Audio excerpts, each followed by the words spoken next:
সিজনের এই প্রথম এবছরে এই যে দেশি খেজুর। সোনাই এখানে আছে। সোনাই এই দেখো, এখন কোথায় পেলে? এটা কি আগে বলো তো? বুঝতে পারছি না। বুঝতে পারছো না, কিন্তু খেয়েছো তো এর আগে। ধরো, এটা হলো গাছের যে, হ্যাঁ গাছের যে দেশি খেজুরগুলো হয় ওগুলো। সোনাই বুঝতে পারছে না যে কি, কিন্তু খেয়েছে মনে আছে তাই তো, কিন্তু কি জিনিসটা খেয়াল করতে পারছে না। খেয়ে নাও, দেখো খেয়ে মিষ্টি নাকি। দাদু ভাই এনে দিল, পেছনের গাছে মনে হচ্ছে পড়েছিল। তুমি কিন্তু যাবে না কোড়াতে, হ্যাঁ কাঁটা থাকে, হ্যাঁ হ্যাঁ কাঁটা থাকে এই গাছে। কেমন খেতে? হাতটা কিন্তু এঁটো হয়ে গেল, আর তুমি পুজোর ফুলটাও হাতে নিয়েছিলে। ফুলগুলো ধুয়ে নিতে হবে। আর কটা বাকি আছে তুলতে ফুল? আর একটা।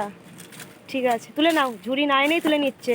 আর বছরের এই প্রথম সিজনের গাছের খেজুর খাচ্ছে সোনাই, তার সঙ্গে আমিও খেলাম। তোমরা কে কে খেয়েছো বলবে। টাটা। টাটা। একটা লাইক সাবস্ক্রাইব।